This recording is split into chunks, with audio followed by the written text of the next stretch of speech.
اعوذ باللہ من الشیطان الرجیم بسم اللہ الرحمن الرحیم رب اشرح لی صدری ویسر لی امری واحلل عقدۃ من لسانی یفقہوا قولی واجعل لی وزیرا من اہلی رب زدنی علما رب زدنی علما رب زدنی علما آمین۔ بسم اللہ الرحمن الرحیم۔ السلام علیکم ورحمۃ اللہ وبرکاتہ۔ جی ہم پڑھیں گے آیت نمبر 118 سے سورہ بقرہ۔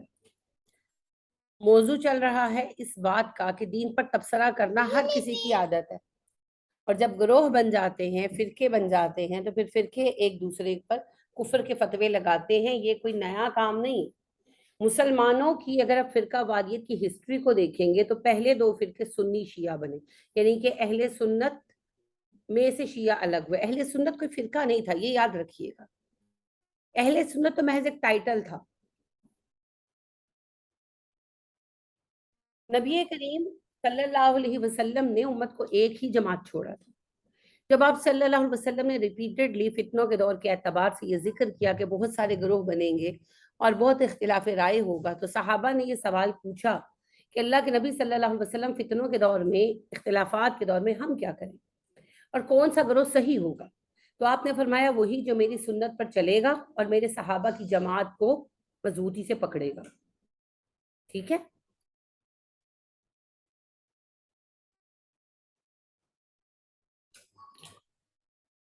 تو نبی کریم صلی اللہ علیہ وسلم نے یہ ارشاد فرمایا کہ جو میری سنت پر قائم رہے گا اور میرے صحابہ کی جماعت کو لازم پکڑے گا، وہی فرقہ ہدایت پر ہوگا، وہی گروہ ہدایت پر ہوگا۔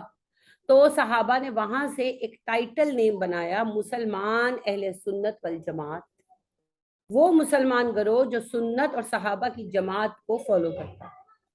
ٹھیک ہے؟ جسے عرف عام میں ہمارے ہاں سنی کہا جانے لگا، اور اسے بھی فرقہ بنا لیا گیا۔ ایکچولی یہ کوئی فرقہ نہیں تھا، یہ ایک ٹائٹل نیم تھا۔ جیسے میں عورت ہوں اور میرا نام فلک ناز ہے، اب فلک ناز ہونا کوئی فرقے کی علامت نہیں ہے، یہ میری پہچان ہے نا، میرا ٹائٹل نیم ہے۔ ویسے میں ایک عورت ہوں۔ تو مسلمان ہونا امہ ہے، اور اس امہ کا ٹائٹل نیم ہے اہل سنت والجماعت، وہ گروہ جو سنت کو فالو کرے اور جماعت صحابہ جو ہے اس کو فالو کرے، کیونکہ یہ نبی اکرم صلی اللہ علیہ وسلم کے الفاظ تھے نا۔ آپ نے کہا کہ وہ گروہ ہدایت یافتہ ہوگا جو میری سنت کو پکڑے گا اور میرے صحابہ کی جماعت کو مضبوط پکڑے گا۔ تو یہاں سے پھر نام کیا گیا اہل سنت والجماعت، سنت اور صحابہ کی جماعت کو پکڑ لینے والے لوگ۔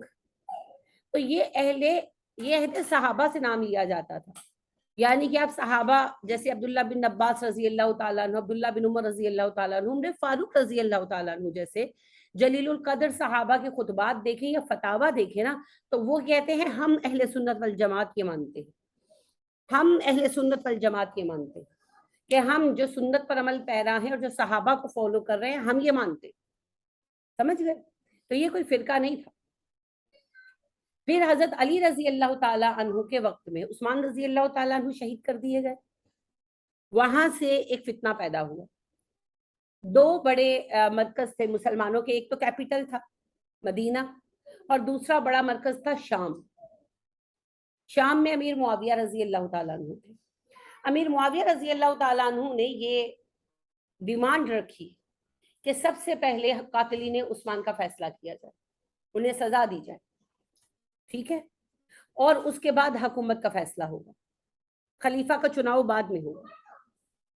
اصولی طور پر یہ بات صحیح تھی، مگر انتظامی طور پر ممکن نہیں تھا۔ وجہ یہ سازش تھی نا۔ حضرت علی رضی اللہ تعالیٰ عنہ نے خطاب کیا، جمعے کا خطبہ دیا اور کہا لوگوں، فتنے کا حل یہ ہے کہ ہم قاتلین عثمان کو سزا دیں۔ تو حسین رضی اللہ تعالیٰ عنہ بیان کرتے ہیں کہ 10,000 لوگ کھڑے ہوئے قریباً، ظاہر ہے گنے تو نہیں ہوں گے، وہ 10,000 پتہ کیوں کہہ رہے تھے؟ لشکر تھا، اور لشکر میں کوفیوں کی تعداد اتنی تھی، تو اہل کوفہ سب کھڑے ہو گئے، کوئی اکا دکا چھوڑ کر، جن کی تعداد لشکر میں 10,000 تھی، اور وہ کہنے لگے ہم سب قاتلین عثمان ہیں، دو ہمیں سزا۔ اب قاتلین عثمان تو 3-4 لوگ تھے۔ حضرت عثمان رضی اللہ تعالیٰ عنہ کے قتل میں جو لوگ شریک تھے، ٹوٹل افراد جنہوں نے گھیراؤ کیا تھا، ان کی تعداد 250 تھی، اور اندر جا کر جنہوں نے شہید کیا تھا وہ 6 لوگ تھے۔ 6 میں سے 2 خود ہی پیچھے ہو گئے تھے۔ ایک تو